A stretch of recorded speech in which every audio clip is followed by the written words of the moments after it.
Hello, hypothetical viewers, and welcome back to Shining Force 2. We are Wandering Dragon, and we are fighting our way to Zeon. Who are you? Oh, are you from Grand Seal? We're on the outside of the tower now. But Adai went to... Impossible! He was defeated? Inconceivable, but... Okay, I'll stop you here. You shall die now. I'm sure you will stop us here, nameless, portraitless enemy. Wait, I wanna actually, yeah. Let's look at the map. Wow, so this is a long map. We do, in fact, have to climb our way up the ancient tower so that we can fight Zeon. So that's pretty cool. I guess he's at the top of the tower? For some reason, I thought he'd be at the bottom, but maybe he's at the top. Okay, so let's take a look.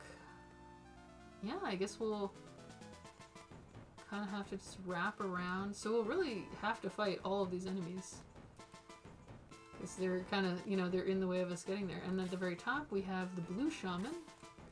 The new shaman, and the Reaper, who I guess is the upgraded executioner. And has muddle, so that's gonna suck. Oh, we have a new dragon, the Chaos Dragon. Okay, this looks like it will indeed be a long battle. So let's just jump right in. I will say I like this background, the parallax sky behind it, and the spriting of the tower and stuff. It does look very cool. And fighting our way up the tower, I do feel like it's suitably dramatic as the pre-final boss, you know?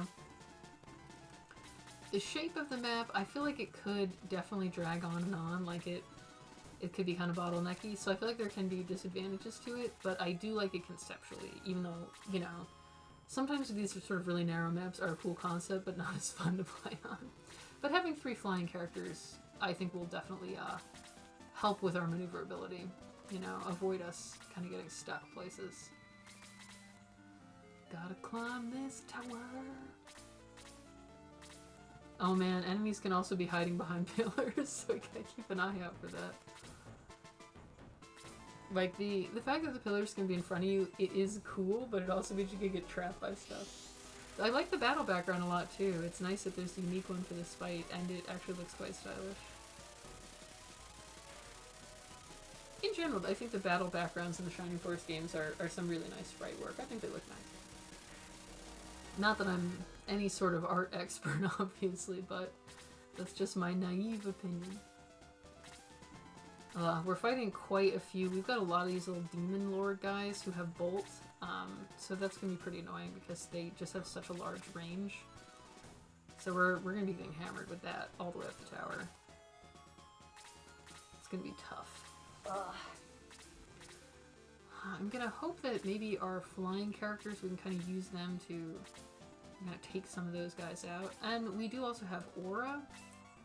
I think Aura level 2 should be fine. Yeah, that should get everybody in. Man, having Karna is like so nice when you're fighting enemies with Bolt, because Aura is the same range, so you can, everyone who got hit can be fit inside Aura. Assuming that, you know, you have, yeah, you could target the same person that the enemy targeted, it should work fine. Ah, perfect. It's fairly cheap as well, that's the crazy thing. Aura is so broken because it's not particularly expensive and it heals so much. Oh man, that's so awesome. It's like an insta-kill on this Hydra. Saving us time. But yeah, and the most dangerous enemies we're facing here probably, we're facing tons of flying enemies in the environment of this tower where our movement is restricted and basically theirs isn't. So this definitely, I think, has some challenge as a battle map. And I think in a way that is actually interesting, like we have to figure out how to correctly position our forces to kind of navigate everything. Having 3 flying units, oh man, just think of it, if Jaro and Screech didn't suck so much, we could have 5 flying units. But like, their stats are just so bad. They're real bad. I guess with all the mithril weapons and stuff, it would compensate for it, but you know, I just feel like the problem is the agility. They would just not get their turn very often. I will say that is kind of the flaw of this type of battle system where each character's turn is determined individually, is that even though you can make up, and you don't have equipment that boosts the relevant stat, you can make up for the character's low attack by, you know, boosting up their attack with weapons, but you can't really compensate all that well for low agility. And so, you know, those characters are just only going to be so good. Oh, stun. Does Detox cure stun? I feel like I'm always thinking Detox does things it doesn't do, but maybe it does. Because when the priest cures you when you go to the, you know, town, they check for poison, stun, and I think paralyze or something. So I'm like, maybe Detox at highest level can do all of those? Good job, Peter. Ah, second attack. Oh no. There's a lot of enemies too in relatively small amounts of space, so we're definitely going to just be getting slammed by so many enemies.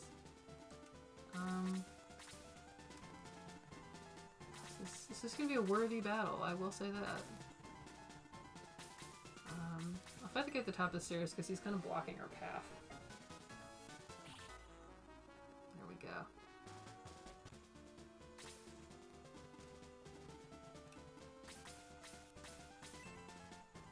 I want to focus fire a little here so that, like, because it's the same thing as in it's true in D&D as well, right? That's where I have gotten that habit from, because enemies' damage is not influenced by how much damage they've taken. So even if the enemy's at 1 HP, it can still do deal just as much damage to you. So if you can focus fire and take out a whole enemy, that is going to increase your chance of survival a lot more than spreading damage across multiple enemies. Because in order to protect your own units, you have to stop the enemy attacks. So that's why I generally focus fire. Unless, obviously with exceptions for things like I'm trying to gain someone experience or a different enemy is more dangerous, so I have to focus the fire on them. Oh no! Oh man, the wizards can cast spells across levels, so we're getting hammered by Freeze 4 as well. That's rough. It's friggin' rough, man. I was gonna try and heal Slade, but I want to get HP back up for Janet first so she doesn't get killed. Oh, it's gonna be a challenging battle. I think it also will be quite long. The guide I'm using did describe this as a long battle. Oh fuck, and now we're all getting by Bolt. Bolt is really powerful here because you're kind of the little ledge you're walking on is not that wide, so you can't spread out very easily.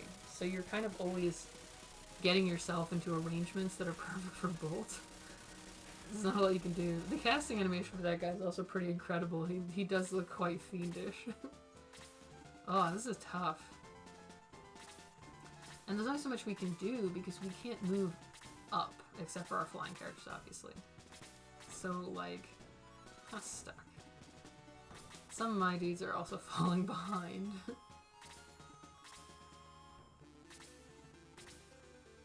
The fact that I have my usual annoyance about there being so many enemies, so it takes forever to scroll through all their turns.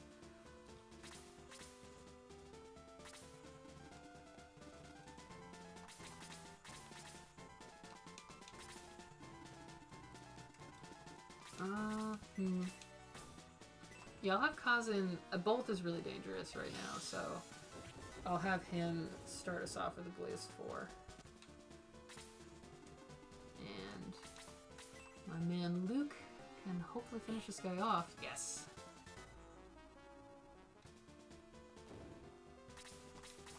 And Janet can fire back at the Demon Master. Oh, the Demon Masters are pretty tanky, honestly. It's surprising. But luckily,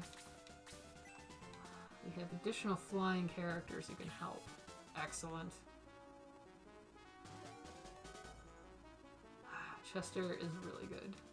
He was well worth training all the way up. He's great. Honestly, because of the ability for enemies to kind of attack us in the level above, we may sort of run to a weird thing. Oh, Geralt, so good. Double attacking and defeating that Hydra. We run into a weird thing where by the time we get to the level above, it's already cleared because we had to fight everyone on the way up. Ah, that could get kind of silly.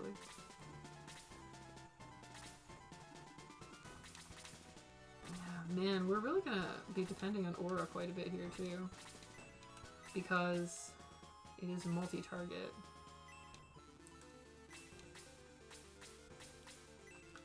And we're going to be taking lots of multi-target damage, so we're kind of going to... Aura is absurdly useful. It's just almost unfair how good it is that, like, you get that.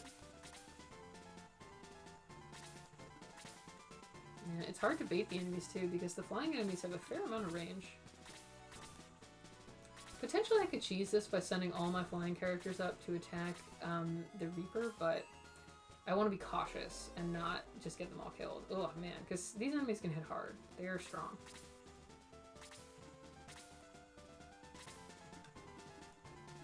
I feel like Zinc is not gonna get to do a lot in this battle, because he's just not getting there quick enough.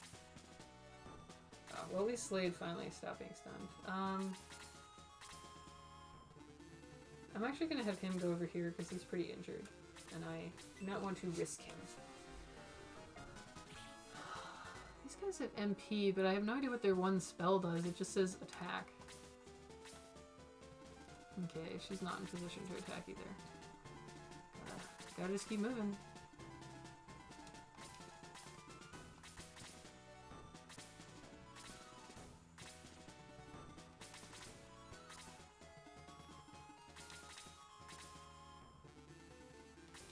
We have Sarah heal herself. Just a quick top off. She doesn't have quite as much HP as some of the others. She's a little fragile. So I just want to make sure she doesn't get too low down. So we're not in like one-shotting range. Ooh. How hard is this going to hit? Pretty hard. Bolt 2 would still have been worse though, because it would have done nearly as much to way more characters.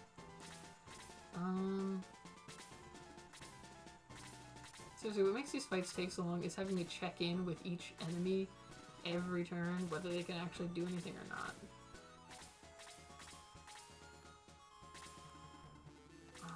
Let's see. Can we get Aura all the way over there? We can. I think we really only need Aura 2 though, because it heals an absurd amount. And yet it's pretty cheap. There we go. I don't want to exhaust all of our MP right away is the thing. Luke is probably going to need additional single target healing. He just took so much damage. Oh, this is such a bottleneck. We're kind of stuck here. Because it's just not a very wide area, so it's hard to get our units all to bear because they get blocked by the units in front of them. I'm actually gonna have him keep attacking this guy just so we're kind of getting rid of him going forward. We don't have him hanging around there waiting for us. Very good. Our flying characters being strong is really useful. Because I'm not going to be... Yeah, I'll have him attack from the top so that we leave the space for the foot soldiers open. Oh, fuck. Ah, dodging is the worst. Okay, Gerald, do us proud. But yeah, I'm not really surprised if, like, in the final battle against Zeon, that also has some bottlenecks and limited room to stand and stuff, so having flying units will still be quite useful. Yeah, Peter... Oh, he's gonna take a big hit, but he's baiting this guy forward, which is useful.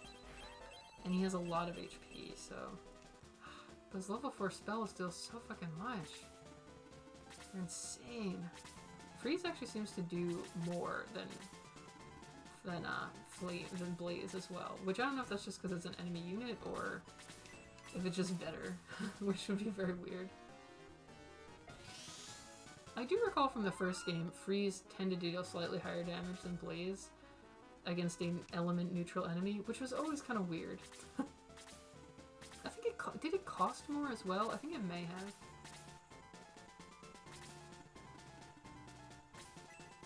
Hang in there, Peter.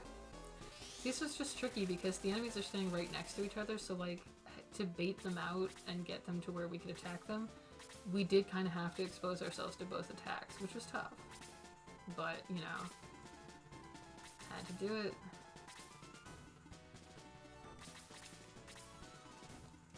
Oh, it's gonna take so freaking long to actually get all our units in position.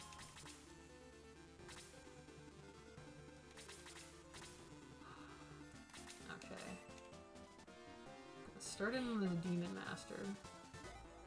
Oh, good job, Luke. It is a dangerous spot for Peter, but I'm like, we really gotta take this guy out. His freeze level 4 is just too dangerous. Excellent. Wow, attack increased by 3. Peter is ridiculously strong. It's like, dang, dude. You strong.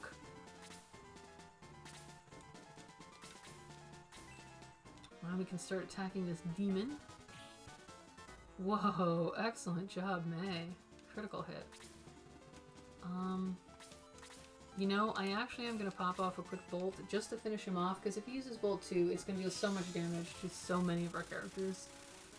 It's worth using it, even if it's overkill. Excellent. Okay, we're making good progress here, actually. We are 15 minutes in, so this is a long battle. We can't quite reach him for heal 4, because that requires you to be right next to him, but we can at least get a heal 3 for Peter, just to make sure he's not going to die in one hit. That's good. That's not bad. Okay. Whew. We're getting there. 2 more floors. Oh man, I'm getting kind of hoarse. You know what the thing is? I used to have like a much more enduring voice because prior to the pandemic, I met with my D&D group regularly, and on top of that, I also sang in a choir every week, which gives you lots of vocal workout, but since the pandemic, I haven't been doing any of those things, so I've pretty much just been by myself, not having any reason to talk, really. So my voice needs to get back in shape. The pandemic is a quiet time.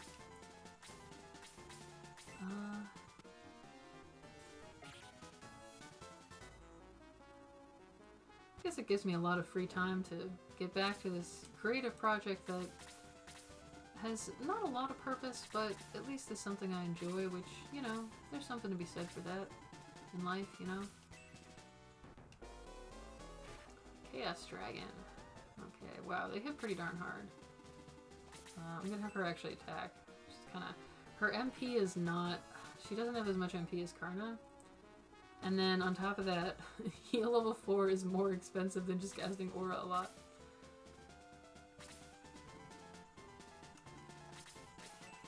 Surely the Force Sword can finish off this dragon. Very good.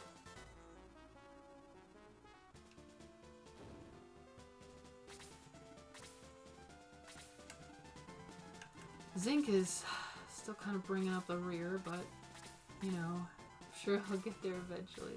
He'll be able to fight this guy. Hopefully Peter will survive this. Ugh, we're almost there. Yeah, we're not super close. I'll see how close I am to the end of the episode. If we're quite close to the end of the episode, then I'll split it and have the final battle be just a big final episode. If not, I'll just make it a super extra long final episode. You know, it's the big final, you know, final ultimate Shining Force 2 wrap up finale episode or whatever. So it'll be like fucking an hour long. Oh. Alright. We got up to the second to last level. We're getting there. This fight had a lot of enemies in it, and you really had to actually fight them all because you couldn't just bypass it and get to the boss. You legitimately had to fight. Just gonna top Ben up a little. Okay. May's pretty injured too. I'll just use her healing drop. No, I mean, what am I saving them for, you know?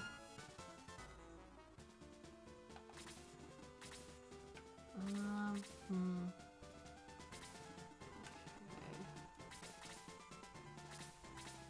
I'm just concentrating here as I consider our kind of end of this battle. Oh, all my characters who only have 5 move, like, they really fell behind.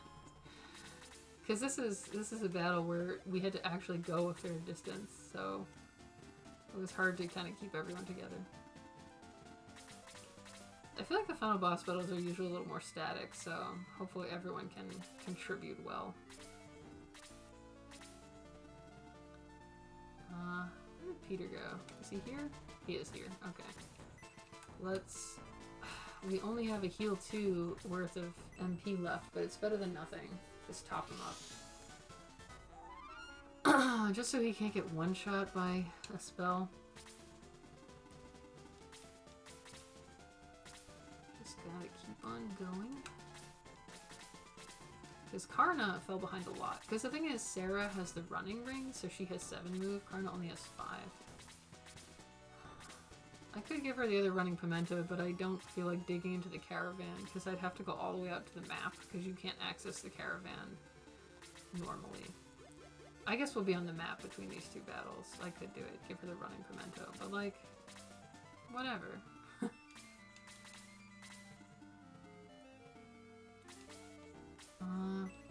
This is risky, but, you know, it's nice to get an initial hit.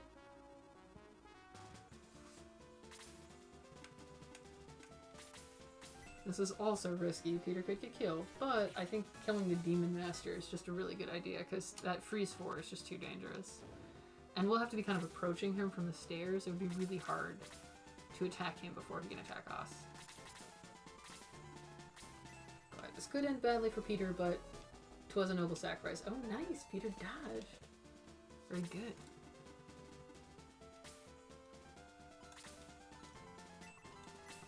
I'll pop off another bolt just to start on this Hydra.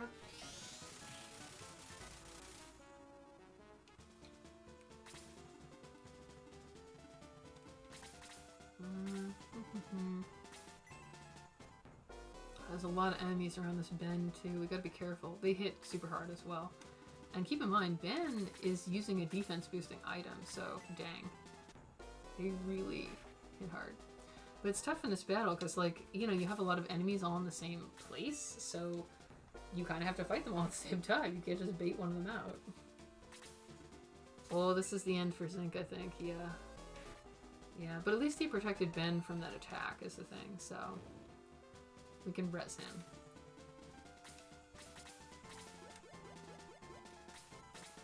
Okay, let's... Oh, Katon 3 is single target. Okay, let's cast Phrygian. Yeah, we can hit all 3. This will be good. Do a nice bit of damage. Very good. That's good.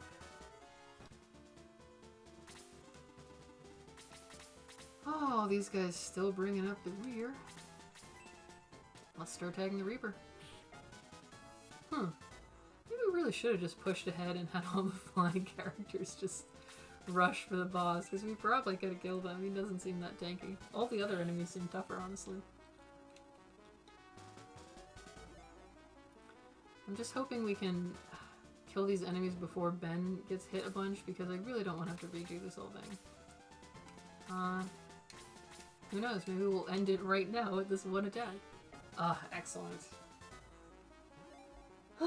Very good. Very good. More agility for Chester is good.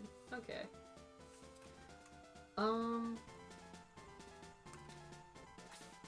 You know, I'm gonna backtrack to res Zinc, and then once we've resed him, that should be actually, by the time we backtrack, we'll be getting up towards 30 minutes, so that'll be an episode.